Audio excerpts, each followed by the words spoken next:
freak up room, no see, bite it, never bites. Fast with the women in the girls, down with the guys.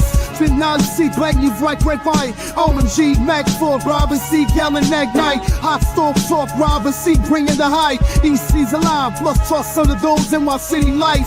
White. Queens got the dreams united. On the rag, Trump out, me stack. Night and under that chocolate flag. Smack that home out the park. Rock the deafening in black. Side game time, Robin CP time to ignite. Under NYC skies, we fight the good fight. Remains cheer in the orange, we unite. Mets forever. I'm 50 in sight. Mets bright and high. Energy like a live wire. Queen City chance. Passion never tires. Grand slam dreams and paces focus fast. Holding it steady, cause we know we gonna last. We the kings of the field, time to ignite. Under NYC skies, we fight the good fight. Remain cheer in the orange, we unite. Mets forever, I'm 50 in sight.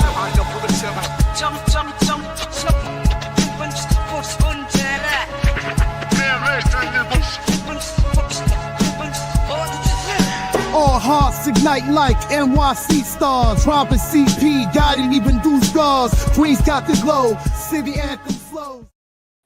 What's up, Mets fans? Welcome back to another Mets Hot Stove, episode 35, and the final Hot Stove of the offseason. I think we can all agree that we're finally done and sick of the offseason, and this Hot Stove represents how sick we are of the offseason because we're talking about lineups and roster and rotations and possibly additions that we possibly could see going forward throughout spring training.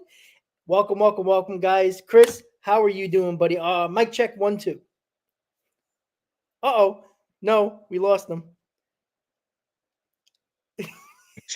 Mic check 1, 2. You got me? We're good. All right. I'm gonna have to fumble around with some settings here. It wouldn't be a stream here for me without any technical difficulties. But you know what? It's the last Hot Stove of the off season before we slowly transition into spring training content. The social media, my timeline is filled with Mets players reporting to spring training. It's awesome. Brandon Spro, Jonah Tong, Francisco Lindor, Francisco Alvarez. It is awesome. Baseball season is finally upon us. I can't wait to talk about what we have to talk about. The topics tonight. David Stearns spoke to the media. So did Carlos Mendoza. We got a lot to get into. Some MLB or some Mets roster predictions come opening day. If you checked out and missed all the content from both of our channels over the past week or two, make sure to keep on checking that out. And let's have a good stream. Let's do it. Absolutely. And before we even get to the first topic, obviously that first topic with the Alonso physical this week is now official.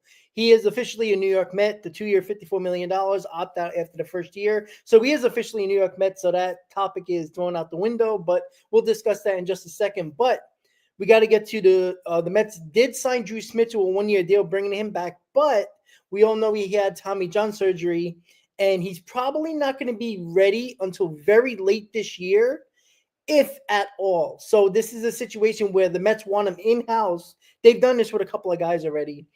They want him in-house, rehabbing him under team control just to see where he is throughout his progress. And again, it's a smart move, right? If Drew Smith comes back healthy, and he looks good, even if he's not available this year, you could see him possibly getting another 1-year deal as the Mets would just bring him back to have him part of the bullpen next year. So that's one thing. We got the Alonso official today.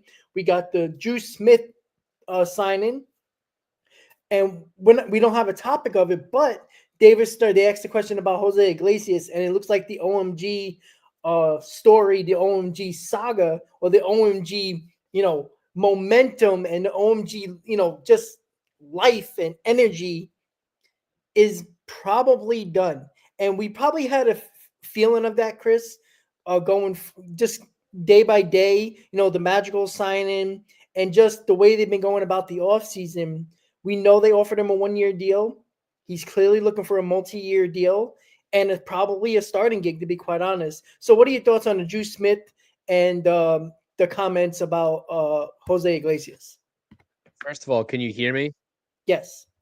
Okay, perfect. That's great. That's the first step in any answer to any questions that I'm being posed here. So listen, excuse me, as it pertains to Drew Smith, it's a sign and stash type of move. I mean, I can't say that I'm shocked. He is, after all, the longest tenured New York Met, which is crazy to think about, but he is.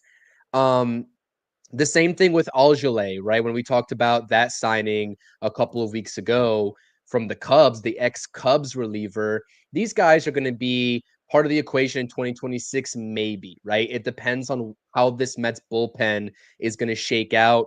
You have a couple of one-year deals, primarily, right, with, Ryan Stanek, one-year deal. AJ Minter has the opt-out.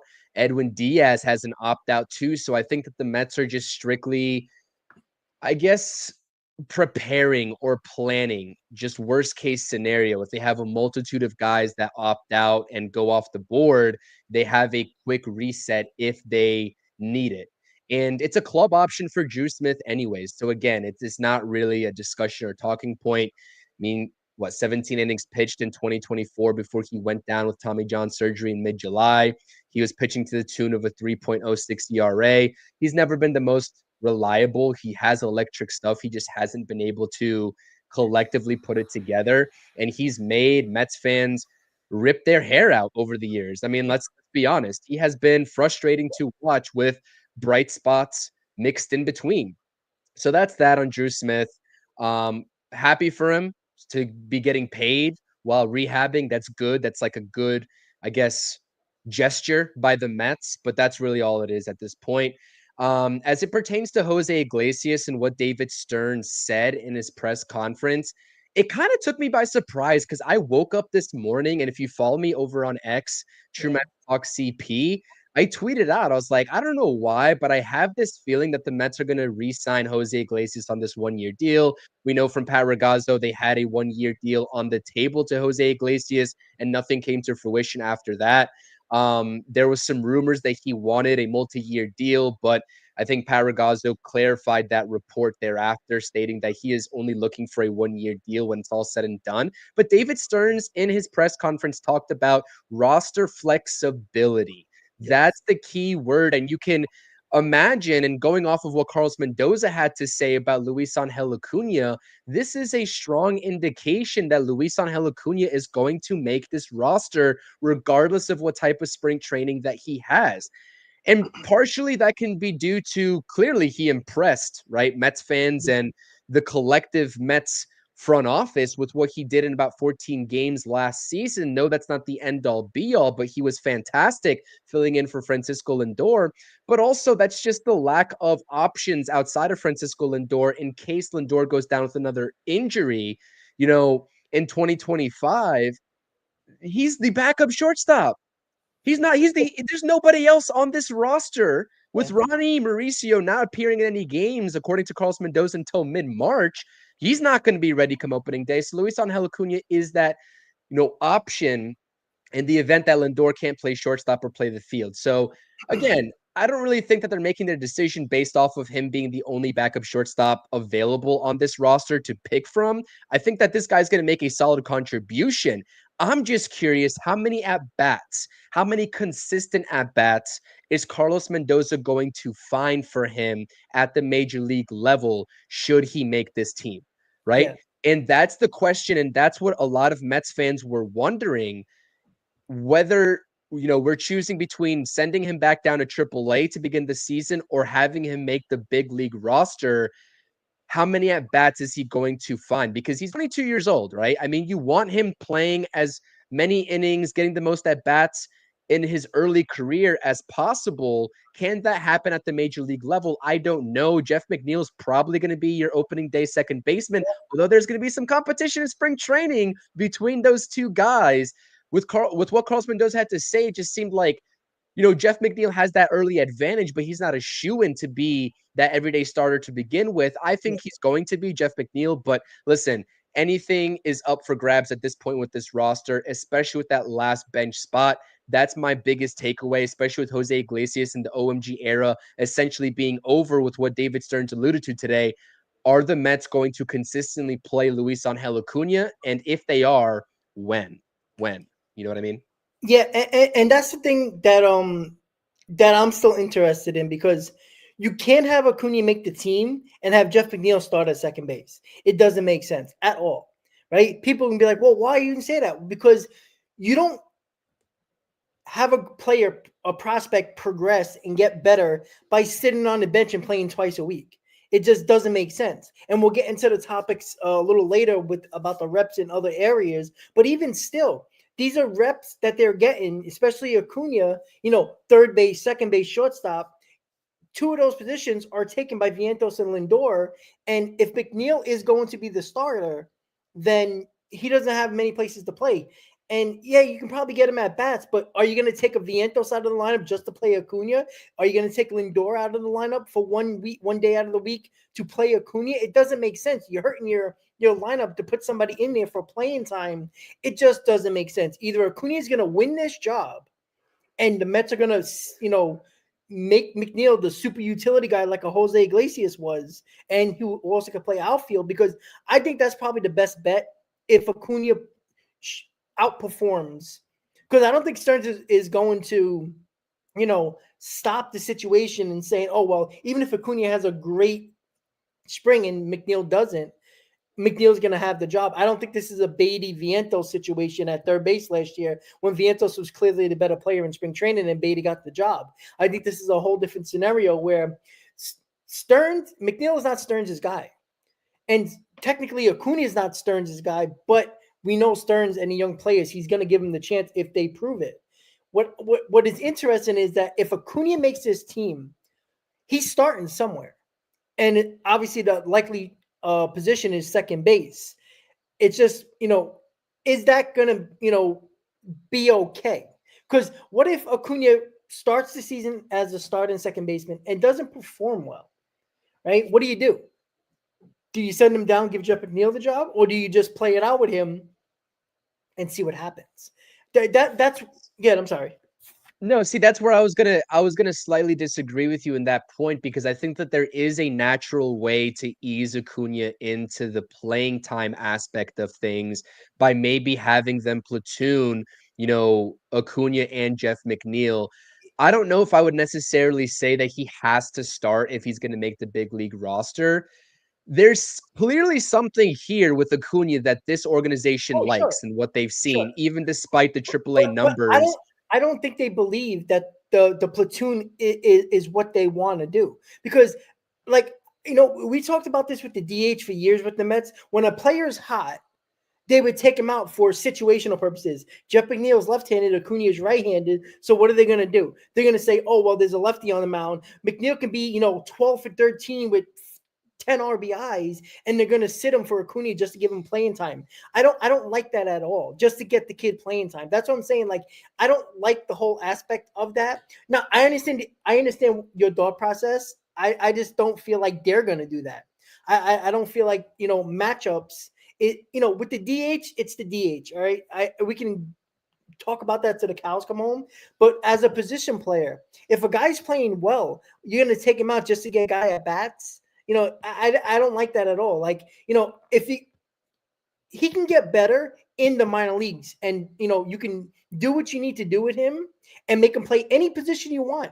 He can get a ton of reps at third, shortstop, second base, shoot, even center field if you need to, and play him as much as possible. And there's no reason why at the end of April, if McNeil's not performing, if he's performing well in the minors, throw him up here and give him the starting job and see what he can do, just like Vientos was able to do. There's no reason to not play him because you're still going to play him. Let's say they're going to do matchups with Acuna and McNeil. What if there's 5 righties out of the 6 days you play? You're going to play Acuna once a week then. You know what I'm saying? Like, I mean, they probably put him in for a second day of the week. But again, it seems like they're just doing it for playing time. And what is the best chance of this team winning? If Acuna is that, play him every day. If McNeil is that, play him every day. I don't think, because I feel like you're just going to play mind games with both of these guys. Even if you tell them the truth and say, listen, it's going to be a platoon, I don't think you need to have a platoon in the infield. You got to have Lindor have his double play partner, somebody. And I know Lindor's damn good and he could probably play with anybody, but it's still, a comfortability factor. It's still, I know where this guy is going to be. I know Jeff McNeil is not good up, going up the middle. I know he's better to his left. Acuna with his speed might be able to go up the middle. There's a lot of things that you have to know with your teammate as well, especially your second base guy, your partner up the middle. I don't know if you want to mess that up, early on in the season. And, maybe at some point, the first month they will do a platoon, and whoever takes over, great. That's what they're going to do. But I feel like give Acuna the job if he deserves it. And if they both play well, make a decision and live with it, in my opinion.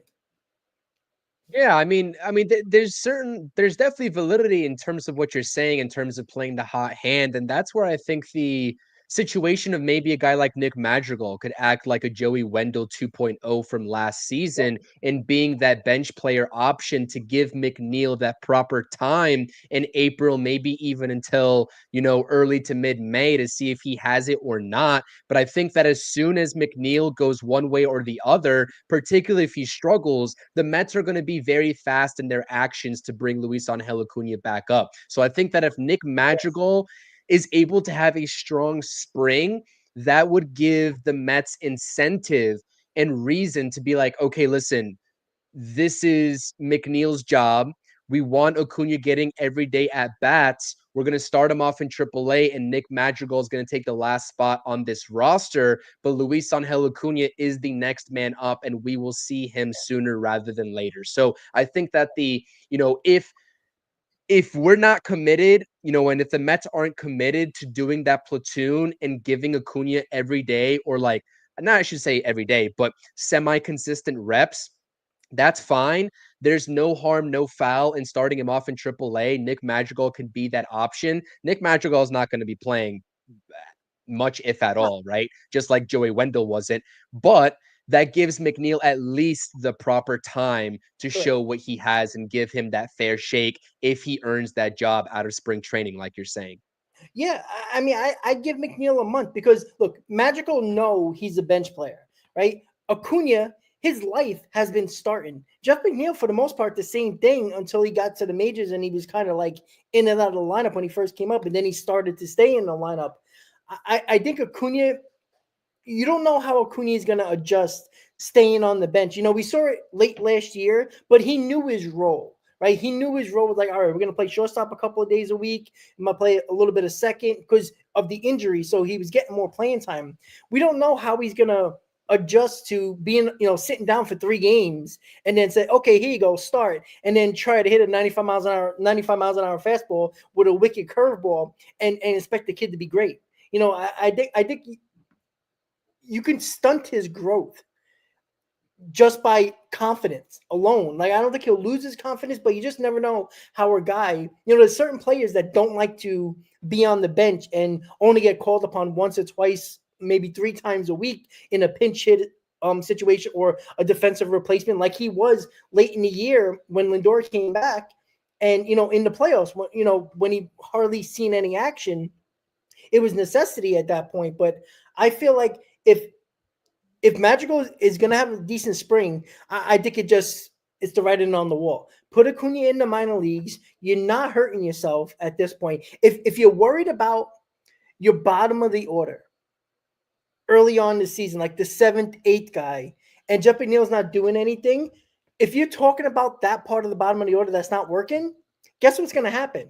It's because the top of the order is not doing the job. We talked about this last year, right? Everybody was bitching about, Harrison Bader and Jeff McNeil, all these guys on the bottom of the order. Why are we talking about them, right? They shouldn't be the crucial factor of winning the majority of the games. The reason why we were talking about the bottom of the order, because the top of the order wasn't doing the job. If the top of the order does their job, you can live with what's going on at the bottom of the order. Of course, you're going to make changes if things aren't working out at the bottom of the order, but it shouldn't be, oh my God, we need this to happen to win. So Acuna, I don't believe, is 100% a necessity right away. I think he's going to be crucial to this roster some point in the season, and he's going to be beneficial. But right now, give a chance to Jeff McNeil. We saw what he did after the All-Star break before he got hurt. He found himself. And who knows if he would have kept it going before the injury? Who knows? But I would give him that last-ditch effort. Give him a month. There's nothing wrong with giving him a month, right? The Mets should still win games despite Jeff McNeil, even if he struggles at the bottom of the order. They should win games. Their lineup is better. Their bullpen is better. Starting rotation, we'll see, but they can be okay. And I think So then what do you do at that point, Rob, if he does struggle? Let's just say he does struggle and you call Luis Angel Acuna up to be the everyday starting second baseman. Are we just going to have a $15 million man on the bench? Because you know that Jeff McNeil, I'm sorry to say, with Jeff McNeil. Didn't we have a $10 million man in Harrison Bader on the bench when Tyrone Taylor took his job? I mean, yeah, 100%. But Harrison Bader came in. I mean, he probably came into Mets camp at that point, probably thinking he might have a decent chance at starting right away. But do you really think that Jeff McNeil, the passion and the fire that he plays with, getting demoted to being a bench player, do you think that's going to sit well with him? This is a genuine question. Then play better. Like we're not trying to make feelings better. You know what I'm saying? Like, I don't care about your feelings, right? We're trying to win ball games. If you're directly affecting us by your play, you don't deserve to play. And that goes for anybody for that matter. Like Jeff McNeil is not one of, one guy that we're scoping out. It's just that his is the obvious position because you have been bad the last 2 seasons. You have not been good, right? That's why they brought up Jose Iglesias, because you sucked. Right? That was the reason why Jose Iglesias took your job. Jeff McNeil was basically on the bench when Jose Iglesias was here. He wasn't getting a lot of playing time, and then the injury as well. So it's too bad. Either play well or your ass is on the bench. And we know Mendoza and Stearns has no problem making those changes. And that's what I love about the Mendoza-David Stearns connection and how they fill this, how they situate this roster, because they have no problem making that change, regardless of how you feel about it. And we'll get into the Mendoza talking about the lineup in a second. But I'm okay with if Jeff McNeil's not okay, then you know what? Too bad. You're gonna be the 26th man on the roster, and you're never gonna play.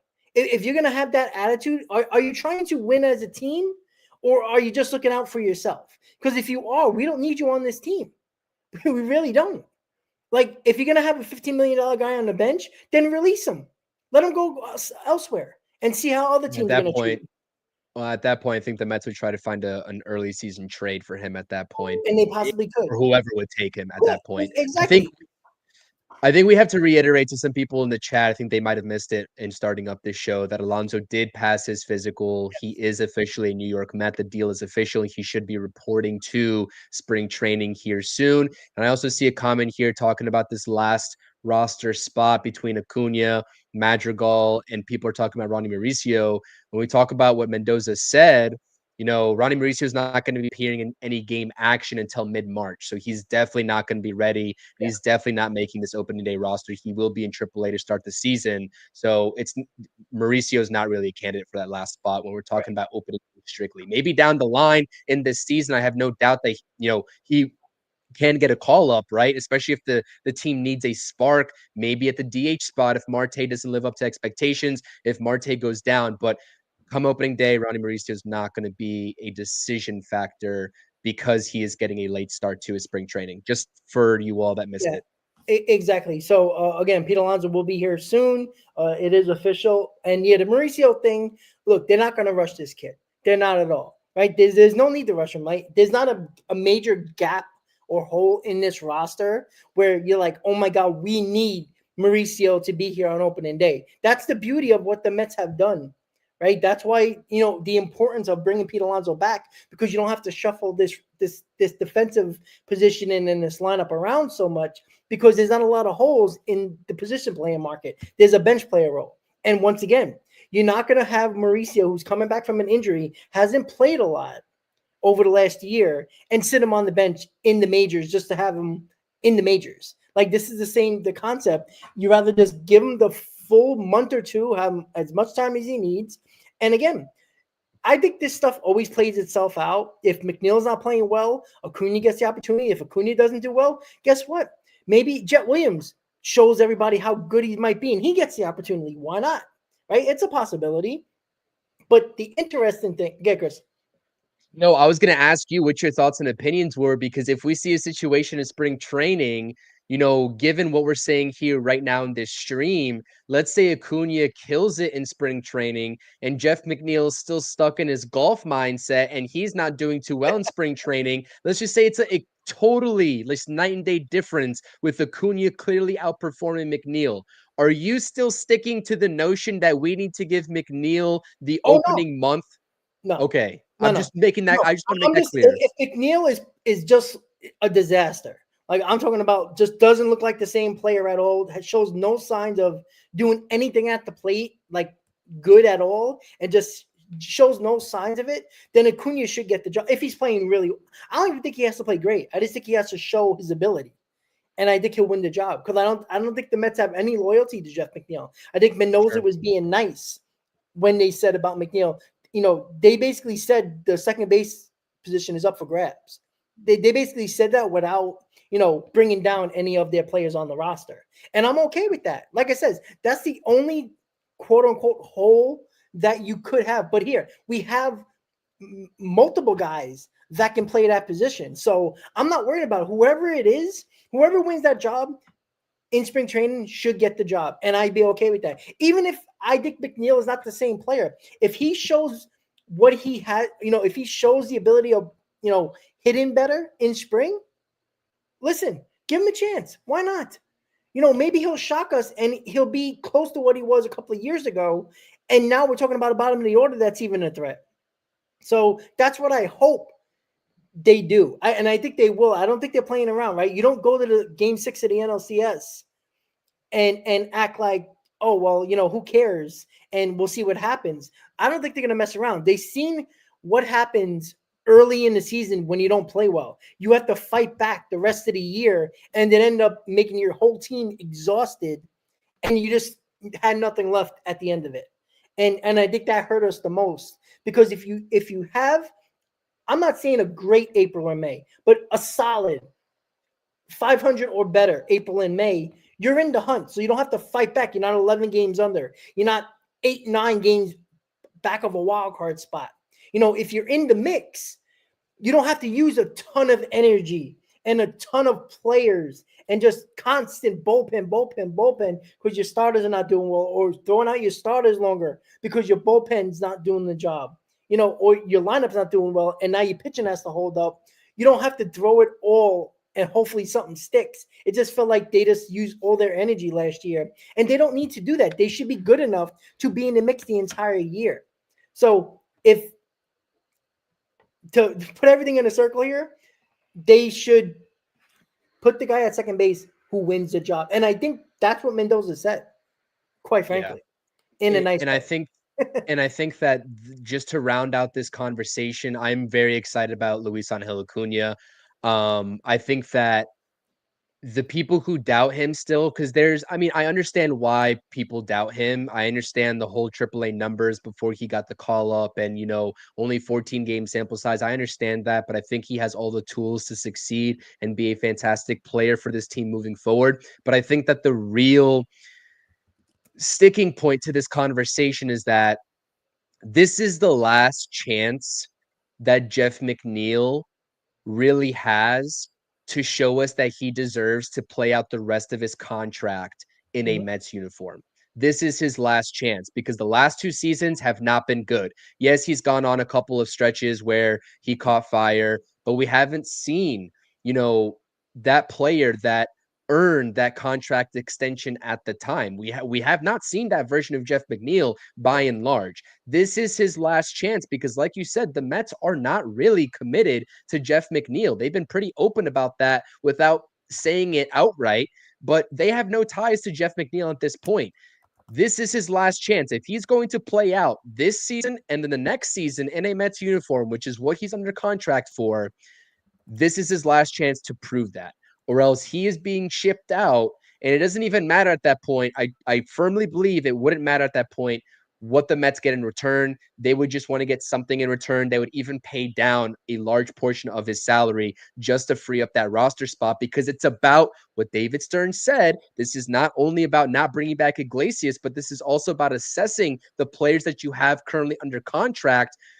It's about roster flexibility. And if McNeil becomes a roadblock in that flexibility, they'll have no problems getting rid of him and going with the tandem of whether it's Beatty getting second base reps, whether it's Acuna being the everyday starter, or whether it's Jett Williams coming up and making a contribution at second base, they will not hesitate to make that move. That's all I'm saying. Yeah, and I'm going to ask you, Chris, and I'm going to ask the chat. Listen, whoever plays well at second base, we're not going to care. If they're playing well, it can be McNeil. It can be Magical, for that matter. It can be Acuna, right? Whoever is playing better, we're okay with. I don't think it should matter. Is any Met fan going to complain if Jeff McNeil's batting 310 for in month of April? Is anybody going to say, oh my God, get Jeff McNeil out of here, let's play Acuna? No, nobody's going to say it. Acuna won't even be in their mind. Everybody will be like, wow, look at Jeff McNeil showing some fight here, showing some life for his job. Because look, if you can't play better with your job on the line, then either your all your talent or all that Jeff McNeil hits in those bats are just gone. He's not the same player anymore. Maybe it is age, maybe it is injuries, who knows? But his job's on the line, and we don't care who is playing second base. If you're performing well, nobody's going to care about the other players. It's just that simple. It really is. Nobody's going to care about Acuna if Jeff McNeil's hitting 310. So that's where we are right now. So to get into the full lineup now, Mendoza also spoke about, I know you said you didn't hear much of what Mendoza said or some of it, but he basically said when he was asked the question, have you played around with the lineup a little bit, with the names? And Mendoza said, yeah, of course I have. I've been doing ever since, we got Alonso back, and it's a lot of fun to look at the names and where to put them. He basically said, and besides Lindor being leadoff, which everybody knows, that's kind of the obvious number one is in the lineup is Lindor. We all know that. He says he's going to talk to all the big guys at the top and see where they're most comfortable. And that light bulb in my head right away. I'm like, Juan Soto's batting second. Because Juan Soto, I don't know. I think Juan Soto's batting second. I don't know. You don't agree with that? I don't think that he is completely first of all, I don't think that he's completely comfortable in that second spot. I'm pretty sure he said during that Yankees season last year that he was still trying to find his comfortability because he's been batting third for the majority of his Nationals career. He's still trying to find that comfortability, even though he did fantastic in the second spot. I'm not sure he's going to go and tell Carlos Mendoza that he wants to be in that 2 hole. I'm not convinced, at least. I'm going to take the opposite stance there. That's fine. Like I said, to me, I bet Soto second, but again, I just don't care. 1 through 4 is going to be one each of the 4 guys that we all want to see 1 through 4, right? I mean, because you could say that probably 3 out of the 4 guys probably their numbers probably show that number 2 is the best. Alonso, Vientos, you talked about it many times. Vientos has great numbers in number 2, even Alonso. So, what do you do? I don't think anything's wrong, to be quite honest. But I do like the fact that Mendoza, and we talked about this on a couple of hot stoves ago, that Mendoza is not going to overthink this. That's why right away, and it brought some confidence, more confidence than I already have in Carlos Mendoza as a manager, because he's not overthinking this. He's going to say, you know what? I don't have to overthink this lineup. I'm going to ask my guys at the top of the order, hey guys, where would you like to hit? Now, if all 3 of them say second, well, you got to make change. You got to figure it out. But, I like that he's going to ask these guys and say, okay, let's see how it works. Because again, spring training opening day, you're going to see probably the first 4 guys and be like, okay, let's see what he's going to do. Okay, look who's batting second, third, fourth. And then we'll have a somewhat idea of what it might look like. But the confidence level that I have with Mendoza is that he's not trying to overthink this. And that's the beauty of why Mendoza was such a good manager for this team, because he didn't completely, now early on, you could see he was overwhelmed a little bit, but then he figured things out, and he was just, Mendoza, he was just calm, doing what he needed to do. He didn't trip over himself, and the calm demeanor, I think, helped this team. And the overthinking that he's not doing, I think is going to be beneficial for this team, and specifically making up the lineup. I agree. I mean, we said it all last season, right? When we were going through the progressions of Carlos Mendoza being in his first year, he looked calm, cool, collected, and making all of his decisions. And the same thing that we say trust in Stearns is trust in Mendoza at this point, right? He made a couple mistakes, just like any first-year manager would do in terms of the bullpen and the utilization at that point. Kind of a struggle for him at that point because Edwin Diaz just wasn't himself at one point of the season, so it became that much harder to figure out and navigate the bullpen. But in terms of the lineup, yeah, he made a lot of the right decisions at the right times and putting out the lineup. But let me just make this case because I put out a video about this very topic, talking about Mets roster predictions and projections and the lineup projection, etc. And the reason why I'm bringing this up with you, Rob, is that you've said this many times, right? Mark Vientos in year 2. Now that the book is completely out on him, opposing pitchers have a lot of film. There's this whole notion of like, and we're not saying that he's going to go down towards a sophomore slump, but putting him in the best situation to avoid that, right? My thinking process and my thought process is, in addition to not having opposing pitchers have the ability to pitch around Juan Soto and be able to walk him easier in the 2 spot, I would say in certain situations in the 3 spot, getting Mark Vientos the best pitches to hit in the 2 spot with Juan Soto batting right behind him directly, and while still being able to see Juan Soto in that first inning, maximizing his at-bats, that's more so the thought process. For me, you trust in your veterans, right? You trust that Nimmo's going to have a bounce back season. You trust that Alonso's going to have a bounce back season. We would hope in another contract year. And Juan Soto's going to give you consistency because that's what his entire career has been thus far. Minus maybe half a season in the Padres uniform, it's been consistency, right? So you don't worry about those guys. You gear your lineup to the best success of Mark Vientos, still being a young player in his second full season, giving him the best pitches to hit and being surrounded in the best situation. And that is between Francisco Lindor and Juan Soto. And I firmly believe that. And that's the way that I would construct my lineup come opening day with Lindor, Vientos in a 2 spot, and Juan Soto. Well, That's you know just what? that's my thought process. That's the best argument I heard for why Vientos should bat second. Not because you want to have Vientos at number 2 because he had a great year last year. I don't think it's about last year. I think exactly what you said is the perfect argument of why Vientos should bat second. And again, just because I don't agree with it doesn't mean that that argument is not correct. You're absolutely correct because again, you just brought it up. I said there will be a book on Vientos, right? It takes for some reason with all the technology, it still takes teams months, if not an entire year, to have a book on this guy. And if you notice, what did they start throwing him later in the season? A lot more breaking balls. He was having trouble with the slider on the outside corner. That was his big bugaboo. Now, when he got a fastball, he didn't miss it, which is, kudos to him during the season, late in the season and into the playoffs.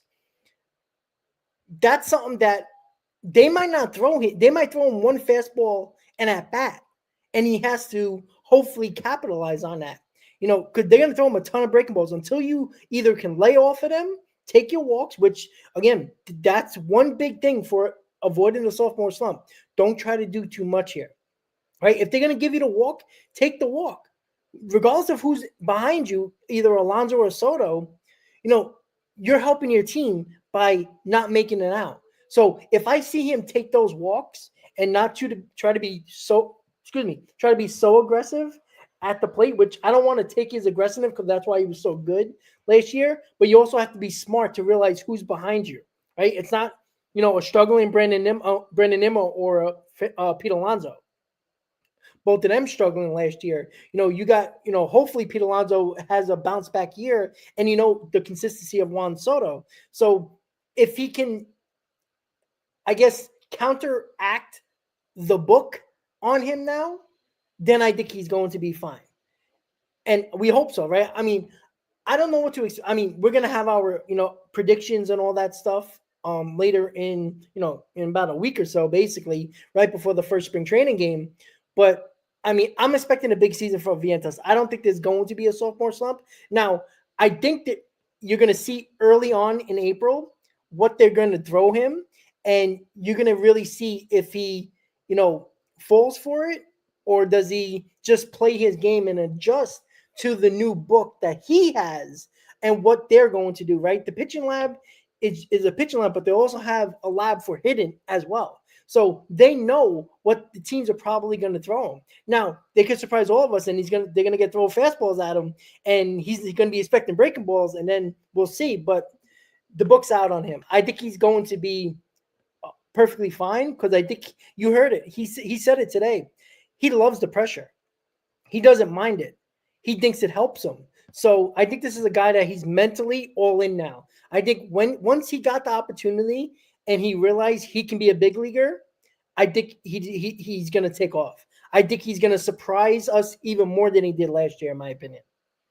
I think he's due for a huge season. And a couple of weeks ago, I released a video just talking about the projections that Steamer has for both Vientos and Beatty this coming season. This was before the Alonso signing, and they're projecting Vientos at 34 home runs in a full season sample size after, posting 27 after missing the first month and a half, 2 months of the season, and not getting consistent at bats during that stretch of time. I think he's in line for a monster year wherever he bats. I just think that the 2 spot is more conducive to getting him those fastballs that you're talking about, knowing that opposing pitchers, knowing that they can't walk him, or they shouldn't walk him at least, because they have Juan Soto coming up right behind him. If they walk both those guys, then you're in trouble with Pete Alonso and Brandon Nimmo coming up thereafter. I want to shout out Brad, who's been a member of the channel for about 4 months now, with the super chat as well.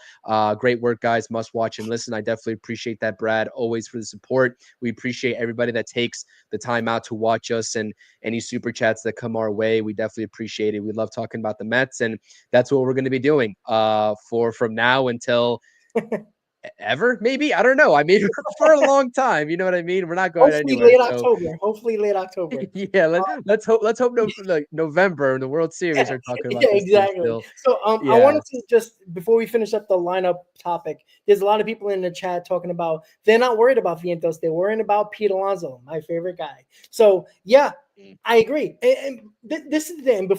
And since we're talking about lineup, we haven't really brought Pete Alonso up much in regards to talking about the lineup.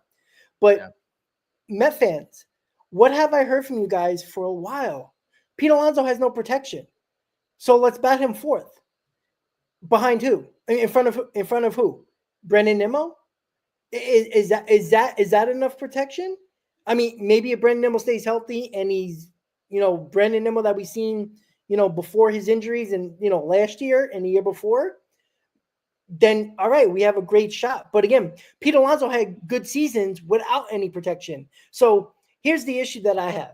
This is the reason why I think we have to focus this lineup more on Alonso than Vientos, because I think Vientos is mentally okay. I don't think Pete Alonso is mentally there. I think he is very fragile mentally, to be quite honest. He's going into another contract season. I know that might not sound important to anybody, but it's another contract year where if he doesn't have a good season, he's probably looking at another short-term deal, maybe another 1-year deal, maybe 2. Oh, he'll be opting back in before that happens, because he could do that for 2026. And that's why I want to focus this lineup right away on Pete Alonso, because I seen Vientos do it in this 2-hole, 3-hole, 4-hole, 5-hole. I don't worry about Vientos. I think he's going to be fine. I think he can mentally handle it. I don't know if Pete Alonso can mentally handle being the guy once again in the cleanup spot. I just don't believe it right now. I think he needs to get that confidence back. And maybe you can change it late in April, but that's why I want Vientos batting behind Pete Alonso. I want Pete Alonso batting third, right? I'm not worried about Juan Soto. I'm not worried about Lindor, and I'm not worried about Vientos batting anywhere in the top 4. Pete Alonso worries me when there's, once again, whatever Met fan has been talking about for a couple of years now. He's never had no protection. So now you get Juan Soto. Now you have the emergence of Vientos, and now you want to bat him behind all those guys. So what was the point of getting Juan Soto? What was the point of the emergence of Vientos when you're going to put them in front of him? Now you have to count on Pete Alonso doing the job again. So not only the contract is there again in his head, now he has the pressure of trying to get those runs in once again And you have Brandon Nimmo or Francisco Alvarez. Again, two guys that had bad seasons last year. Well, I'm not going to say Nimmo had a bad season, but it was not as good a season as Nimmo's has had career-wise in the last couple of seasons. Pretty subpar. Let's just call a spade a spade. It was pretty wasn't good, subpar. right? And, it wasn't, he had more RBIs than Alonso, if I'm not mistaken, right? With all the injuries and a bad season. So can Nimmo be that guy? Sure, absolutely. But you're still leading to the fact that we can have bases loaded with 2 outs and Alonso's up. Here we go again. We're going to have the same conversation. Now, I'd love that a lot more often and hope for the best, right? I would take that every day of the week and hope there's good things that happen, because, again, Pete Alonso had issues. If he didn't hit a home run, he didn't drive in the runs. So early on, I would bat him in front of Vientos or Soto, whatever, however you want to do it. That's why I would want Soto number 2 and Pete Alonso 3 and Vientos 4, only because I think this lineup is not going to be as good as it can be if Alonso is not doing his job. And I think the confidence level is the problem, not his ability. I think the ability is there. I think he's going to have that contract on his mind. He knew he had a bad season last year. And now, with Soto in front of him, Vientos in front of him, Lindor in front of him, he's the same. He's in the same position he was last year, with guys on the pond, and didn't get it done. So put him third, put Vientos behind him, because I think Vientos mentally, I think he's going to be fine. Get Pete Alonso's confidence back up, so his ability can seek out, and he'll be doing it because there's protection behind him. And once he gets that confidence going and he's hitting the ball the right field, because that's when Pete Alonso is on and the best, when he's hitting that right center field gap. Then you can see, okay, I think Pete Alonso's back. Put him in the 4 spot, move Vientos to 3rd, and now you got that lineup. I think we're talking about worrying about Vientos or worrying about Soto or even Lindor for that matter. Alonso's the key to this lineup, right? That's the whole point of we all saying, even though I'm not the biggest fan of Pete Alonso, I'm not naive enough to know to say, oh, we didn't need Pete Alonso in this lineup. Of course we do. This was the Juan Soto Pete Alonso offseason. We said it from the jump. Hot stove number 1. Check it out. A long time ago, but 34 episodes ago. But we said that this is the Soto Alonso offseason.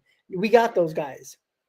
We need Alonso to have a big year, because if he has a big year, the consistency of Juan Soto, Lindor is going to be Lindor, and Vientos, I think, is going to take another step forward. That's a top 4 that's probably the best in baseball. With all these guys have the potential of hitting 30 home runs, which the Mets have never had in their history. That is a huge jump. And with a starting pitching that, again, is up in a year until we actually see these guys on the mound and how they perform, the key to this success is the potential juggernaut of a lineup and a very good bullpen. The starting pitching, again, it can go sour and it can go pretty good, or it can just be average. But I think the lineup and the bullpen is going to take this team to another level. So that's the way I see it. So I did have to fact check you there when you were right. Nimmo had 2 more RBIs and Pete Alonso did 90 versus 88, which is pretty shocking to me, given where Pete Alonso was at the entire season last year, being in the middle of the lineup. But and I do hear you. That's a very valid argument in terms of switching up things for Pete Alonso. But I'm under the impression in his second go round of a contract season, he came back to the Mets. He actually preferred a 2-year deal with less protection than a 3-year deal. So I'm inclined to believe that both him and Boris are not naive to the fact that he needs a major bounce back in a major way. And so I'm willing to, I hate to say it, but I'm willing to trust in him to bounce back and be that premier cleanup hitter. And by the way, guys, I'm posting a video tonight at 8:30. It's about this very discussion about Pete Alonso. So I won't go too in depth, because as much as we've broken down Pete Alonso and what went wrong for him, the numbers against certain pitches are shocking. And we'll talk about his projections in that video as well coming up and what Steamer has projected for him. So don't miss that video on the channel tonight at 8:30. It'll be released. But I do hear you. I do, with Pete Alonso being the X factor because he is of this lineup 100%. I'm just willing to entrust in him a little bit more and reverting back to the ways of old because honestly, unless you go ahead and put Juan Soto behind Pete Alonso, which at that point, if you're not batting Pete Alonso 2 and Juan Soto 3, you'd have to bat Juan Soto cleanup. And I think it's viable. I think it's doable and it makes sense in theory. But in this day and age, there's no team that's going to put their best hitter in the cleanup spot because of the amount of at-bat reductions, right? In an ideal scenario, in a perfect world, and the old days, you'd have Lindor as your leadoff, maybe even Nimmo. You'd have Vientos Lindor 2, Pete Alonso 3, and Juan Soto 4, but that's simply not going to happen in the year of 2025.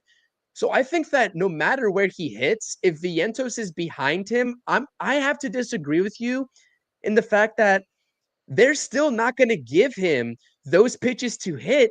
And the reason for that is because the breaking pitches that he looked foolish on last year, I'm inclined to believe that a lot of those were definitely out of the zone. But you know that what shocked me about Pete Alonso going from 2023 to 2024, and I had to look on his Savant page to actually figure this out. I should have figured this out way before, but I didn't. His chase percentage, his chase rate actually got better from year to year. He chased less pitches out of the zone in 2024 than he did in 2023, as crazy as that sounds. That's an odd stat because he had more strikeouts. Exactly. His strikeout percentage went up by about 1.5 to 1.9%, but his chase rate went down. Would you say that's a flawed stat just because of the fact that only because was he getting out earlier in counts, so his chase rate is going to go up with less pitches seen? I mean, you can go ahead and make. I mean, that's valid. You can. No. You can. And that's completely valid, 100%. I mean, yeah, maybe in theory, but I don't know, man. To me, and again, I'm going to explain all this in my video tonight. So if you guys are actually genuinely curious about this, I don't want to give away too much right now. But what I will say is that I guess what I deduced from that, given the inverse relationship of strikeout percentage versus chase rate from Pete Alonso in 2023 versus 2024, is that he might have been better at not chasing the down and out breaking balls that were out of the zone, but the balls that were the sliders and curveballs that were catching the outer part of the plate, right on that outer third of the plate, if they were strikes or they were going to be strikes, he was just doing less damage on those pitches inside the zone, right? And I have no idea. He was also taking a lot of fastballs last year as well. Right down the middle. Well, he was taking more fastballs, but would it shock you to so let's just do a deep dive. Let's just do a little bit of a conversation about the differentials in overall statistics, right? He went from a 217 batting average up to 240. He went from 40 plus home runs down to like 34 home runs last year. The RBIs went down, whatever. The reason he was brutal, he was pitiful on breaking balls last year. I mean, I've never even in 2023, he did a lot better off the curveball and the slider, and I'll break down the numbers later on. But the fastball, he did a lot more damage against the fastball in 2024 than he did in 2023, which is why those overall numbers, especially in the batting average category, probably went up for him. The WRC plus went up by like 40 points. So it's weird stuff that I'm still trying to make sense of it all in terms of what actually happened between 2023 to 2024. I don't know. At this point, I guess we could just say that we're praying for Pete Alonso to have a bounce back performance, more so in 2022 range. But just so weird that inverse relationship existed between the strikeout rate and the chase rate for Pete Alonso between those year-to-year numbers. So I don't know, man. Just something to keep an eye out on for sure. Yeah. So make sure you check out that video if you really want to get in depth. I know Chris is going to do a good job on that video at 8 o'clock, 8:30, 8:30. There you go. All right, guys. So let's move on to the conversation that Mendoza also spoke about with Jose Butto and his plan for Jose Butto and Tyler McGill, everybody's favorite pitcher. Jose Butto, Mendoza said he's going to be the multi-inning guy in this bullpen. And again, if everybody's healthy, Butto's going to be in this bullpen. He's going to be the multi-inning guy. We know how good he was when he had the multiple innings. Again, he got tired at the end of the year. He never pitched that many innings. He was never a bullpen guy throwing that many innings day after day after day when you were a starter from, majority of your Mets career in the minors, and you would throw in every fifth day. You kind of had to get used to that. It's a whole new setup for him, whole new way of going about pitching. You would think he would be better just based on, having the experience, knowing how to prepare better, coming out of the bullpen multiple days in a row. So we know the situation with Jose Butti. He's going to be a multi-inning guy. He's basically, I'm not going to say he's going to be a long man, but he has the potential of being a long man. And when he's not the long man, he's going to be throwing probably 2 innings when he comes into a ball game based on matchups. I think that's a great idea. Again, I don't want to mess with Jose Butto. I think he's probably more valuable to the Mets overall in the bullpen because you can use him in more games in a week than you normally could as a starter. You can obviously a starter in a week, you might see him twice if you're lucky with off days. In a week, you might see him 3, maybe 4 days, probably 3. You get more chances of seeing Jose Butto. He can be more effective in the bullpen. Chris, before we talk about McGill, what are your thoughts on Mendoza saying that Butto's going to be the multi-inning guy / longman in the bullpen? My reaction to that is what is Griffin Canning going to be? I think that's my reaction. I think he's going to be. He's going to be the rotation. No, I think he's going to be minor league gap. Minor league depth. I'm sorry. Well, he signed a major league deal, didn't he? Yeah, but there's probably some. He has options, so I think he's going to be. I need to check. I don't know if he has options or not. I didn't really check that or not. But that was my primary thought. I don't know. I mean, I can look in Fangraphs very easily. Well, that's the thing, though. Like again, I don't think Butto's going to be in. I don't think they're going to mess with him back in the rotation. Like Mendoza was clear about that when he talked about it. Again, things can happen based on nobody. Right. If McGill doesn't pitch well and Cannon doesn't pitch well, you might have to look at Butto as your 6th starter because that's another thing Mendoza talked about. There's going to be a 6-man rotation.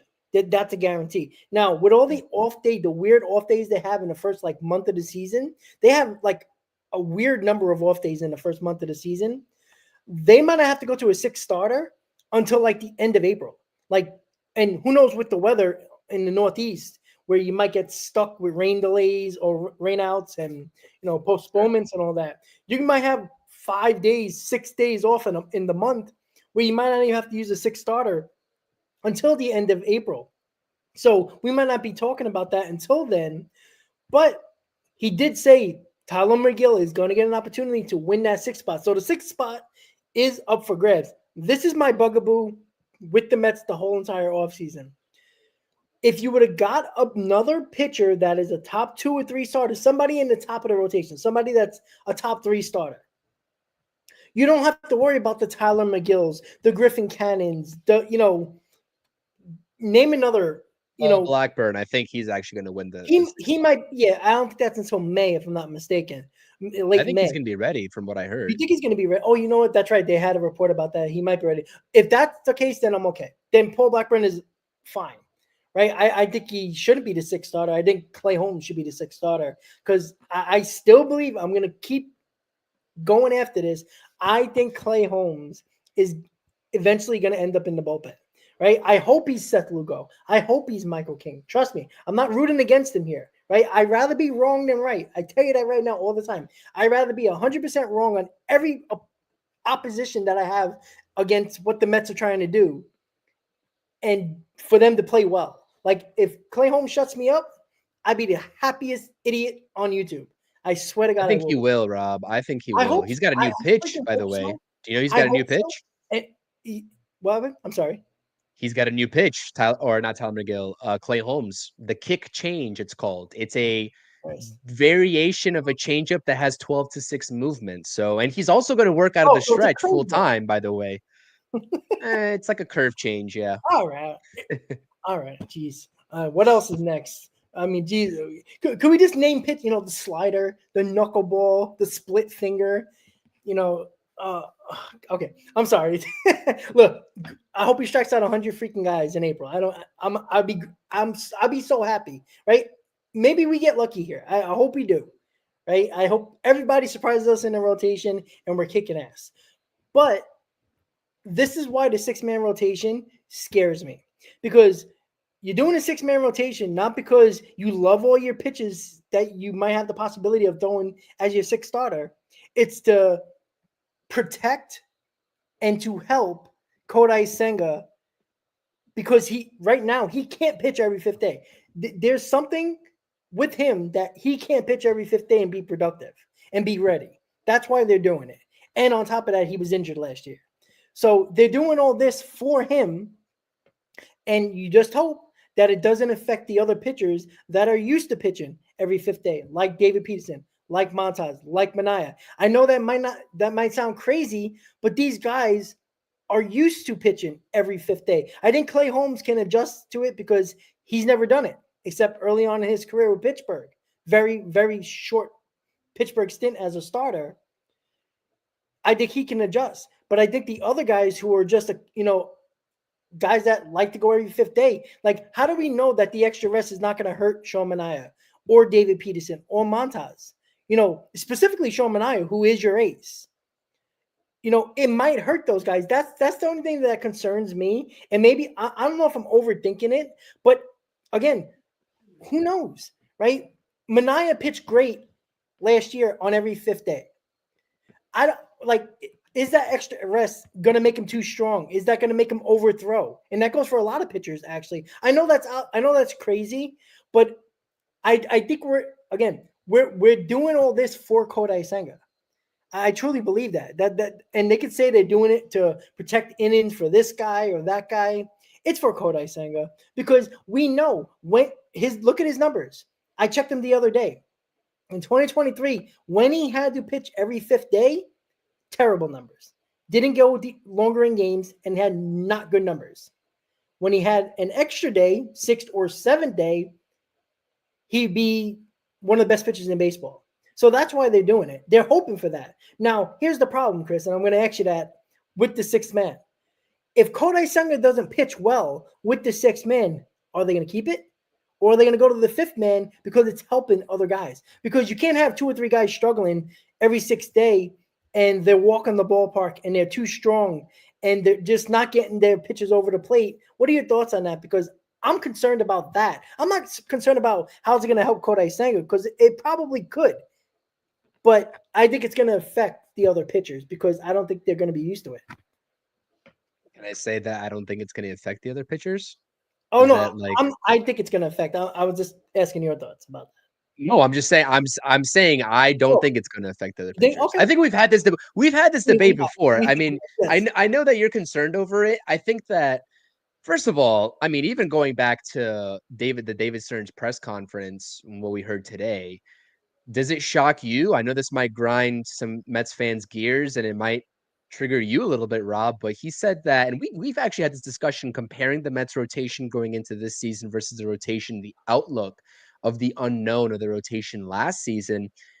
David Stearns actually told the media today that he feels more comfortable. Of course, he's going to say this, but he feels more comfortable with the depth of this rotation right now than he did last season. So, yeah, the depth of this rotation, like he can be. So that means he doesn't 7, 8 starter, No, but that doesn't mean that. But to me, I mean, that doesn't mean. That means he doesn't really care at this point who the 6th starter is, whether it's Blackburn, McGill, Canning, whoever wins the job is going to be that 6th man regardless. Well, he also said that this team, by and large, this has been in the works. Like everybody from this offseason, especially at the end of last season, knowing that Kodai Senga was going to come back for this next year, everyone knew that they were going to a 6-man rotation. This shouldn't be anything new. This is not something that they just like automatically just like new. Oh, well, Frankie Montas signed here knowing that they were going to go to a 6-man rotation, right? If that was so concerning for Frankie Montas, he wouldn't have signed here. Same thing with Clay Holmes, right? Maybe that can't be said for David Peterson, who is already here. Although I really do think that coming off the hip injury, I think that extra rest would be better for him too. But we also complained about Sean Manaea fizzling out last year in the playoff time. That was your major takeaway of Sean Manaea fizzling out. So like, why are we complaining about a 6-man rotation at this point? Well, here's the thing. Frankie Montas came here because nobody else is going to give him a 2-year deal and the money the Mets gave him. But that's a separate conversation. If you want to do that, then that's fine. Okay, maybe Frankie Montas isn't good enough to you to have offers there. But I'm just saying, under the deal, under the likes of the deal that he agreed to, in the conversations and him talking with Severino, etc., he knew that this is going to be a 6-man rotation before he signed here. Doesn't mean he's going to pitch well. I'm just saying, like, it's not like that's not what these players are thinking about. I understand the point. Like, I'm not expecting a guy who's competitive as a player saying, "Oh, I can't do this." Like, I mean, I believe they always think they can do it, but again, until they're on the mound and they're pitching on every 6th day instead of every 5th day, and again, we seen it all the time. You know, I know it's crazy, but going back a couple of years ago when you know, in 2023, I know nobody cares about Scherzer and even Verlander for that matter. Scherzer brought it up with Kodai Senga that he didn't like to pitch every 6th day because they were trying to do that with Kodai Senga just to protect him innings wise. And what happened? Scherzer said, I felt too strong. I was overthrowing. And I'm not saying that's for every pitcher, but that is a concern when you try to appease one pitcher because you know Kodai Senga can't pitch well every 5th day. You have to go to a 6-man rotation. This is more of a need than, oh, this is an idea. This is a philosophy. It's not a philosophy. I'm sorry. Because if it was a philosophy and it was working more around the league, more teams would do it. They're not doing it because it's not as successful as everybody thinks. And maybe it will be for the Mets because it just works out perfectly. Maybe it will because they got a lot of, you know, guys that could do it, right? Shomania hasn't pitched that many innings in a couple of years. David Peterson's coming back from injury. So it might work out because of the guys we have in a rotation. Maybe it's the genius move here. But let's not act like it's a philosophy that has been successful throughout baseball. And David Stearns, he didn't even do that in Milwaukee. You know why? Because he had top of the rotation starters. He's doing a 6-man rotation because of the fact that the rotation on paper isn't great. That's why he's doing it. He's trying to get, more production out of more guys because he don't believe that Shomania can go every 5th day throwing 7 innings, 6 innings, 7 innings, getting that innings up. The same thing with Montas, the same thing with Peterson and Senga and probably Clay Holmes. You're going into the season with a philosophy because it's a need, not because it's a philosophy of success. They're doing it because of need, because there's too many guys that you have no idea that can throw 170 innings. We don't know if Senga can throw 170 innings, or Clay Holmes for that matter, or David Peterson, who throwing a ton of innings last year, and even let's throw in Sean Manaea as well, right? These are guys that haven't thrown that many innings in a long time, if at all in their career. So they're trying to protect the pitchers because of need, right? It doesn't mean they're going to be successful, because what happens if it's not successful? You got to change it. You can't keep on going to the well with the 6-man rotation and saying, oh, it's going to work. You're saving innings, but you can be hurting your rotation in the same time. So, you know, I know Stearns believes in a 6-man rotation, but when did he believe in it? Because as much as I trust him when it comes to pitching, I didn't see him do it in Milwaukee. You know why? Because he had Woodruff. He had Burns. A little bit he had Peralta. So he had an ace of a staff that you know could throw 160 to 180 innings. You might not have that. You're protecting every one of your rotation starters based on innings with this 6-man rotation. Doesn't mean it's going to work. If it does, great. But that doesn't mean the philosophy is perfect here when it comes to that. I think too many people are looking at the 6-man rotation, and I'm not putting words in your mouth, Chris, but I think you're kind of on that side as well, that maybe I'm wrong. Maybe I'm just nuts. And I might be putting words in my mouth. You can shut me up at any moment. I feel like there's a lot of Met fans that think that this isn't as much of a big deal as it could be. Like, I think they believe that, oh, they're going to a 6-man rotation. It must be the genius David Stearns. It must be, you know, the philosophy's working. What philosophy? They had a 5-man rotation last year. And I know because Kodai Senga got hurt, but they had a 5-man rotation and it was successful. All we talked about was the pitching lab. The pitching lab can't tell you to throw 6-man rotation and say it's gonna spit out great performances here. Now it could. I'm not saying it's not, Chris, but I just feel like too many Met fans think that it's a philosophy rather than a need. Because I think it's a need because of the situation Stearns put himself in and the team in with building this rotation. Maybe I'm crazy. I honestly, although it hasn't been popular, I'm trying to think of how to phrase this because we're going to see this more. We're going to see this pop up more often in organizations around the league. I promise you we will.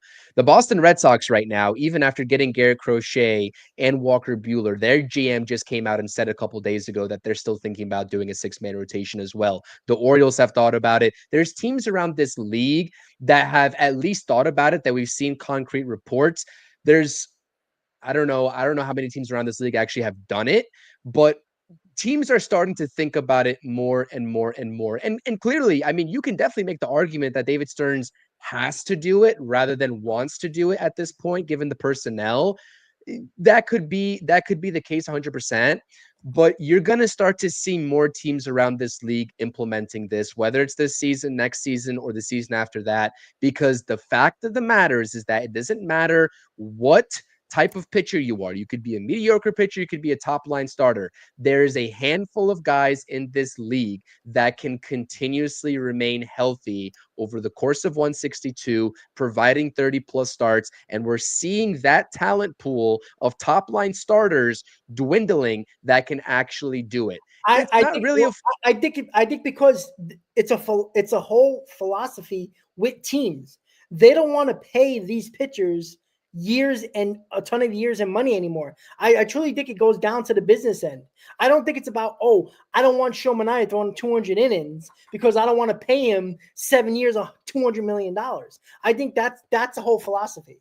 I don't think it's about, that's oh, I'm worried about them throwing 5 innings. I don't want them to go 8 because, oh my God, I got to get max free 8 years. Like, I think okay, that's but the now you're whole idea. guessing. But now you're guessing. That's not I don't think factual. it is. That's you They guessing or like trying to I come up think with a there's too theory. many It's teams that actually has the same philosophy of David Stearns, not giving long-term deals to starting pitchers, regardless of how good they are. oh, Right. And David this, Stearns is not going to do it. Yeah, I agree.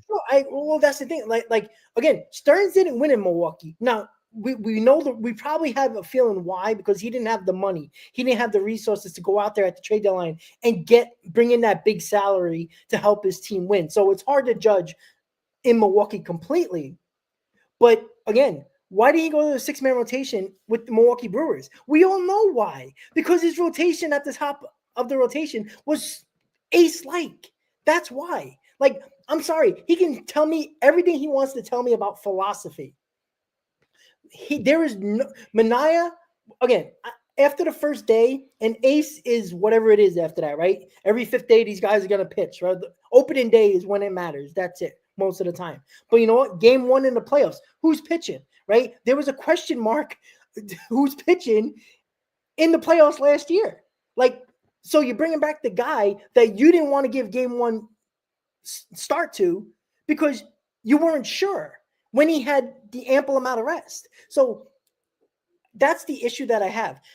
Stearns put himself in this position to have a 6-man rotation, in my opinion, right? You have Kodai Senga, you have to abide by him or appease him and make him feel as comfortable as possible, which I'm okay with. You're trying to help the pitcher be better. But the Mets are talking about it like this was a plan, and this is the plan because we know it's going to work. When it's such a need that I think that at the end it might hurt us. Maybe it won't, but I just feel like teams that are saying, "Oh, we might go to a 6-man rotation," the Red Sox, the Orioles, right? Garrett Crochet, we all know, right? They haven't signed an extension with him yet, so they all know they're trying to protect him by all cost. They just gave up a ton for Garrett Crochet. Right? They're going to protect his innings. That's why they go into a 6-man rotation, not because they think a 6-man rotation is going to make you win more games.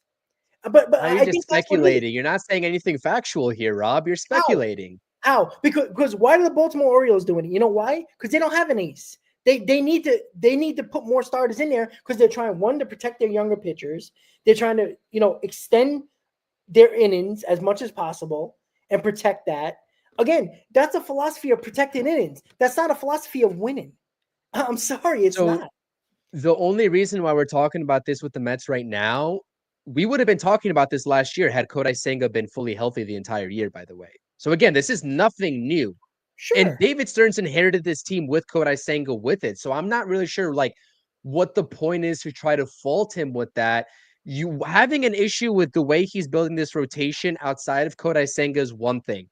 But blaming Stearns for going to a 6-man rotation because Kodai Senga needs it is another thing, because he didn't sign Kodai Senga. He inherited this team with Kodai Senga. So what are you going to do? Tell Kodai Senga you're pitching every 5th day, and if you get injured, we don't care? I don't think that's really feasible. But let me ask you something. If you get Corbin Burns in here, you think he go into a 6-man rotation? Absolutely not. I think they would still think about it. Absolutely not. Yeah, think Maybe about not. it. It wouldn't be Maybe not. Because you know what? Corbin Burns can give him 180 innings with no issue. That's the thing. Like there's still question marks if Manaea can throw another 175 innings and be as good as he was. Yeah. Just like every other pitcher in this rotation. That's the problem. Like I agree with you there 100%. I'm not saying he's wrong by any means. I'm just saying, if this goes sour, watch how fast they go to a 5-man rotation when things aren't going right for the other guys in the rotation. Kodai Senga can be great, but if Manaea has a 4 ERA, if Clay Holmes looks bad, if David Peterson doesn't look good, or even Montaz with the 6-man rotation, they're going to go to a 5th-man rotation before we can blink. Because if it's more successful around baseball, more teams will be doing it on a regular basis that are successful, right? Who's been winning the World Series? Has it been 6-man rotations? Absolutely not. They go back to the well, right? They go back to the same old mantra every time because it works. I'm not saying that you got to throw every guy 7 innings, but again, you can go to a 5-man rotation and have them go 5 innings early on in the season, just like baseball has always been, right? Okay. Don't get it. It doesn't. No, but so it doesn't really. So this whole 5-man rotation, 6-man rotation. I mean, we're seeing, and the Mets have done this. The Dodgers have this capability as well. Just because they're not going immediately to a 5-man rotation doesn't mean they have multiple guys that are capable of starting for them at any given moment. How many teams have we seen go with the opener, right? The Rays started to implement the opener. That might as well be a 6-man rotation. No, the opener, but they take him out after 2 innings. Like, it's pointless. I mean, but then you're relying on the bullpen. That's exactly what I'm saying. So why use an opener at that point if you could just go to the 6-man rotation and not have to burn up your bullpen on that 6th day? Then why don't they go to a 6-man rotation? You know why? Because it hasn't been successful. That's why. The Dodgers might as well have had a 6-man rotation last year with the amount of guys. There was a ton of injuries, though. That's a big difference. But that's exactly right. So then you don't have to deal with the injuries if you're going with the 6-man rotation. Listen, I agree with you. Maybe if Corbin Burns, like, this is a big if, because again, he was never in the cards of the New York Mets. At that point, at any point, really, given the way that this offseason had played out. But if the Mets had an ace in here, and we're not talking about this team in this light, and I agree with you. I'm never going to disagree with you that this team doesn't need an ace. I still think they do. But the fact of the matter is that we're here on February 12th talking about this team not having that true ace. That's the fact of the matter. And it's unfortunate, but it is what it is. David Stearns is gone from this rotation. He's taken a gamble 2.0 until last season, right? Just like he did last season. Right. Let's see if it ends up paying off. And I hear you. I hear the concerns of every Mets fans. I hear everybody. But even if the Mets did get an ace and Kodai Senga was the 2 or 3 and Kodai Senga ends up going down because the 6-man rotation isn't implemented, we're still going to be back at square one talking about, this starting pitching rotation is pretty much ass, even if we do have an ace, because that guy is going down in Kodai Senga and he's not part of your rotation anymore. So I don't know, man. I promise you, this is me not going off of any factual information as well here. So don't take this as fact from me. I promise you, over the next few seasons, we're going to see a lot more teams starting to implement this 6-man rotation. Whether it's the business side of things or not, I don't know. That is a very possible point. I think that we're going to see a lot of more teams doing it. Okay, just my 2 cents. Well, we'll definitely see, right? That's the only we can wait and see. That's the fun part. All right, let's just finish up here. We kind of went well above the time that we were supposed to leave. Apologize. That's on me. Of course we did. Of course we did. Yeah. So we talked about the Acuna situation, so we can just put that to a side. He's going to get third base reps, which is, I don't know why, to be quite honest with you. I guess just to protect any situation, I guess, to have availability just in case of injuries or anything like that. But Jett Williams is going to get more reps in center field, which also makes sense because you got a stopgap in Jose Siri for 1 year, or he has multiple years if I'm not mistaken. But he is a guy that can probably easily go to the bench if somebody emerges like a Jett Williams, like a Drew Gilbert, somebody that might emerge and the offense is really there and you might just bring them up. And Jose Siri would be on the bench. What are your thoughts about Jett Williams? Do you think he has an opportunity to surprise us this year in the minors? And maybe if, say, Jose Siri's not doing well with the bat and the Mets need offense at the bottom of that lineup, do you see a possibility of Jett Williams being a strong possibility of, hey, let's bring up Jett Williams. He could be the Acuna of last year at center field.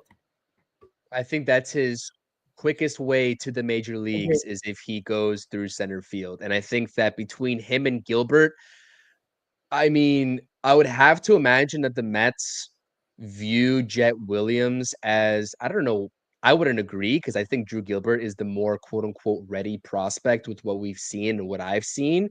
But I would have to imagine that Jett Williams is probably in their future plans in center field, especially if they want to go ahead at some point, flip Jose Siri, or if, like you said, Jose Siri just isn't the end all be all option because at the end of the day, he hit what, sub 200 last season, given the amount of home runs that he hit. I think the quickest way for Jett Williams onto this roster in Queens is through center field.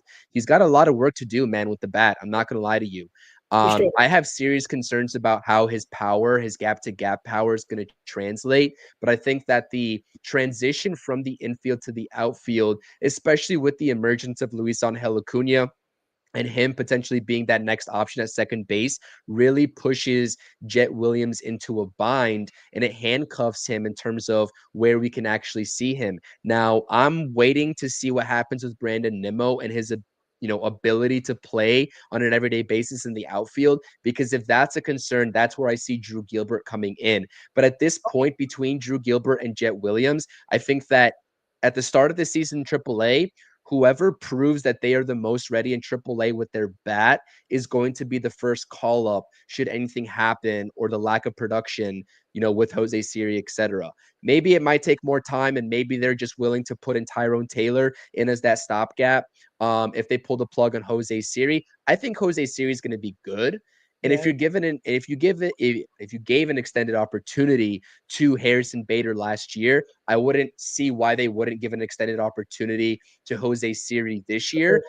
I think there's a lot of similarities defensively there, but I do think that whoever is the most ready with the bat and proves that this year in AAA between Drew Gilbert and Jett Williams is going to be that favorite to be that first option from Syracuse up for center field. It's a good problem to have, to be honest with Absolutely. you. I just have serious concerns about Jett Williams's bat at the major league level. I haven't seen enough in AA and AAA out of him. I know that the guy's a talented dude. I mean, I'm not going to take that away from him. I don't think anybody's going to take that away from him, but I don't know what his ceiling, right, and what his projectability is against major league pitching.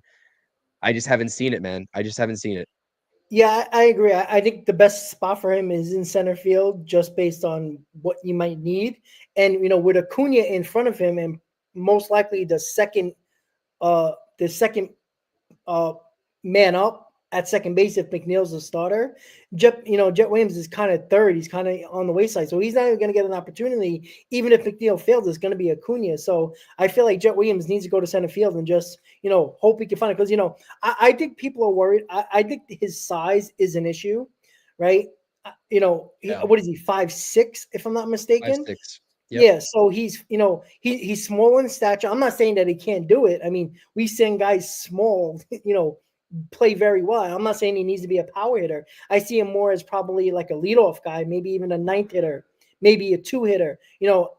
He needs to work on his contact. He needs to work on getting on base, using his speed on the base pad. His on base needs to go up. His strikeouts got to go, because that was a big issue with him prior to getting hurt, was his strikeouts, not putting the bat on the ball. With that speed, you need to put the ball on the ground. In my opinion, you got to find a way to make the defense make a mistake. And with your speed, you can do that. So we'll see. But I like the Jett Williams situation with the whole concept of moving to center field. See, that's why I like, right? If you're going to use these, if you're going to have a chance of using these guys, put them in positions where they can be successful, or at least try to be successful and be the next man up if you need it. That's what I like. If you're not going to trade him, find a way how they can help this team in 2025. That's what I always got mad at. Like, they weren't using him in years past, and they were just letting him to die, and they wouldn't trade him. So it's like, you're not helping your team at the major league level by using these guys on the field, and you're not trading them to bring in somebody who can actually help you. So that's where I am with that. So good that they're actually doing this now, and that's just kudos to Stearns, Mendoza, and Cohen for doing that. So the second to last topic is Brett Baty. I don't know where we are with Brett Baty. They're trying to find any way possible to find, last hope for Brett Baty. He's getting reps at second, third. I mean, you might as well make him be the bat boy at this point, just to put on a jersey. Like, at this point, I mean, maybe he'll surprise us in spring, but we know how it goes. He'll hit great in spring because he'll hit a ton of minor league pitching, and people are going to, somebody's going to be like, oh, look at this guy. Maybe he does have something. Is he going to go over Acuna? Like, is that going to be satisfying, Chris? I don't know about Brett Baty anymore, to be honest. I have no idea. This is the one guy that has stumped me truly in terms of where he actually stands, because it seems like there's nothing that he's shown us in the major leagues, right, that has indicated that he can be a mainstay on this team. But then there's also something about this organization and the way that they're handling this situation that tells me they're going to give him another opportunity in some capacity. Being a left-handed bat helps him out a lot in terms of getting another opportunity. But at this point, with how crowded we're already talking about this infield being, especially with the reunion with Pete Alonso, I mean, there's nowhere for him to go, and it's going to be a struggle. Like, this is the same conversation that we had at the top of this stream, getting these guys at bats just to give them at bats. Now you're stuck in a situation where you're trying to force feed this team some Brett Baty just to build his trade value back up, maybe at the deadline to get a pitcher, what have you. That's and you're taking opportunities away from anybody else that may catch fire or maybe on a hot streak, right? So I think the Mets are stuck in between a rock and a hard place as it pertains to Brett Baty. I'm not convinced with Brett Baty. I was fully ready to give him the opportunity last year, and he did get the opportunity. He did, and he squandered it. I mean, let's be real. He squandered the opportunity. Nothing against him. I think a change of scenery would be great for him, although that wouldn't really guarantee him success. He needs to put in the work, and he needs to change his approach. That's just quite simple. His approach needs to change, and he probably needs to become a little bit mentally stronger, right? Especially if he does end up going anywhere else, because I know that New York is a very hard place to play. It can get intimidating at times. He just did not seem to be up to the challenge. So I don't know what the Mets are going to do, because right now he has close to little as trade value as possible. And if you put him back down in AAA, he's probably going to kill it again. He's going to put up good numbers. And guess what? No team around this league is going to pay any premier price for Brett Baty at that point.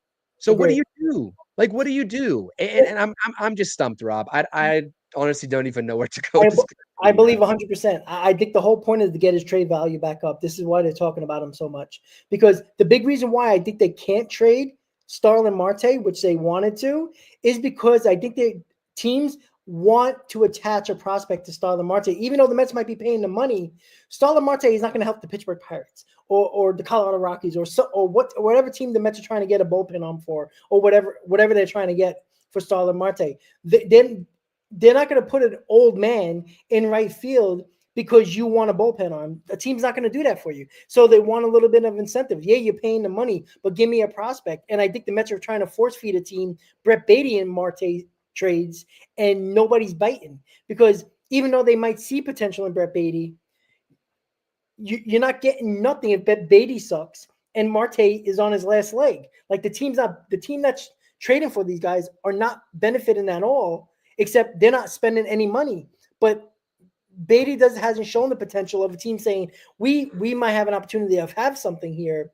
That's why I think Marte is still on this team, because nobody's taking Marte just because the money's getting paid, because it's not beneficial for them, especially teams like the Rockies or the teams that are the low tier teams that want to see their prospects anyway. So Marte there's no point in having him. So that's why you're probably hearing teams like, hey, we'll take Marte, but you got to give me, a Marco Vargas or Jeremy Rodriguez, something like that has potential, more potential than Brett Beatty right now. I think the key is here. They're trying to get the value up 100%, so they could do what they need to do with a Marte or a Beatty, even this spring for that matter, because we can go halfway through spring training. Beatty might be showing something here defensively and offensively, and maybe you make a trade late in spring with Marte and Beatty, and you might get another pitcher or I don't know, maybe a very solid bench piece. Who knows? But they might. I think that's what they're trying to do 100%. I don't know why my mind keeps on going back to this name, but Robert Jr. from the White Sox would be something that you can definitely take advantage of in terms of the White Sox situation overall to try to swing a deal if Brett Beatty shows I something in wouldn't mind spring that. training.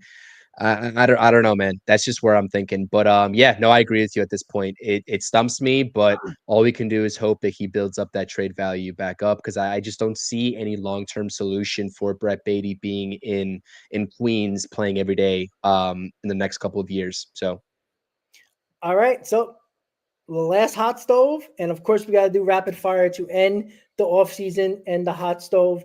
Quick question for you: who is your opening day starter? Everybody's healthy. Everybody looks good. Who is your opening day starter on March 27th in Houston? Opening day with the New York Road Blue uniform. I mean I'm gonna go Kodai Senga. I'm gonna go Kodai Senga. Start the season off on the high note. For everybody that's concerned about Kodai Senga, he just told us that he feels the best that he has since this new year started, which really isn't a long time. So I don't know how much stock we're putting into that. But Kodai Senga is my opening day starter. There's no factual information. I can definitely see, and I will never ever argue putting Sean Manaea as your opening day starter. I just think it's going to be Kodai Senga, but it's a toss up. I struggled when LV up at the beginning of this stream asked me who it would be. I was like Manaea, then I deleted. I said Senga, then I deleted it. I was like going back and forth. So I'm going to go Senga with the simple fact of just our debate on this stream. I'm Team Senga, man. I'm Team Kodai Senga. Let's show me something on opening day and prove me right. David Stearns shoved Kodai Senga down our throats in the playoffs for no reason. And he's going to do it again on opening day. I'm going to be there with the 7 line, and I'm going to be like, don't fucking make me wrong. Disappoint my opposition of Kodai Senga. I'm not saying he's going to go 8 innings because he's probably going to throw no more than 5. But please, don't hurt my feelings. I don't feel like traveling to Texas and just being pissed off on day 1 on opening day because I'm going to be probably half drunk. I'm not going to lie. The post games are going to be interesting. I'm telling you that right now. But again, hey, free beer. I can't complain. And pass that up. Yep, exactly. Yeah, exactly. All right, guys. So what's your question, Chris, before I get to the last? My question to you is, I think health aside with this rotation, trying to find the X factor of this rotation, like you can point to numerous different guys, right? The health aside with Kodai Senga, because that's a huge X factor. The other X factor is clearly Frankie Montas and Clay Holmes, right? How are they going to do for this team? Between those two guys, who do you think has the better season between Clay Holmes and Frankie Montas in this starting rotation? Well, the easy answer, I would say both, but that's not fair. I think Clay Holmes is gonna be the better pitcher, but I think Montas is gonna surprise us.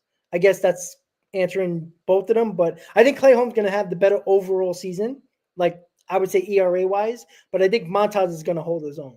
If that, yeah, I was going to say statistically, that was my question. Like, who's going to have the better? I would say Clay Holmes. Okay. Yeah. So again, the end of the Hot Stove era, 35 episodes of Hot Stove. Very frustrating. I mean, we went like 10 episodes of like no news, and we try to like prolong Hot Stoves just to, talk about basically nothing. Like that's the annoying part. Baseball is annoying with their off season. But the good news is once the off season is over, we get into spring training. And of course, me and Chris are going to do pre and post games. Obviously, we're always not going to be together on pre and post, but These are our new logos, new and official logos for the pre and post games on your left at the bottom of your screen. The Amazing Mets pregame show, and the Mets post game show, the one you want to be at. That's going to be what you're in store for the 2025 season. So make sure you tune into those shows, guys. And I'm working on getting sponsors for these shows, by the way. I'm working on that. And I might be on board with pregame sponsor very shortly. And Chris, I'll message you about that. We might get some good news in about a week or two, hopefully. But with that said, guys, it's always been a pleasure this offseason. It's been a tough offseason, but you know what? It's been a very solid offseason for the New York Mets. And with this final hot stove, put it in the books. Chris, final words, buddy. Final words, guys. I mean, this offseason has been tremendous. And as much as I like talking about rumors and potential fits for this team via trade and free agency, I'm ready for baseball. I know everybody's ready for baseball. And I hope that you all are ready for this dynamic duo of the pregame and postgame. And I know Rob is working really hard behind the scenes. And I just want to commend Rob, for all the work that he does with these backgrounds and setting up the streams. And, I'm really grateful to be doing this with you and being up on here talking about the Mets with you. So I'm looking forward to a great season with everyone here with our Mets. And thank you for tuning into all the or not postseason, but off-season content. Postseason content's coming up soon. Don't worry. But yeah, I can't wait for Mets baseball. Again, new video coming out tonight at 8:30. Tap in, hit the thumbs up. Let me know in the comment section what you think of that video. It'll be about Pete Alonso. But yeah, let's do it. Let's do it. I'm ready. And as always, let's go Mets. I think this is going to be a great season. We're in for a ride.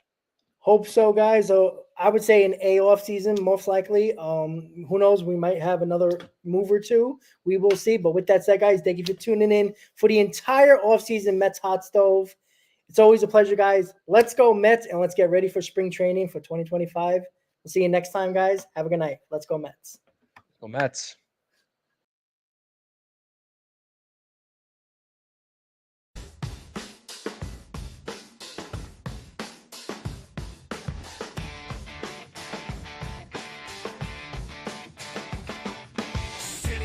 In the dead of night, full of echo. Concrete jungle, dreams bust to grow. Mets in the air, chase glory, no fear. Broken backs, but hearts steer clear. OMG, the chaos, what a scene. Streets buzzing like a machine. Creepers from the shadows, chills on my spine. Past haunts, the future shine.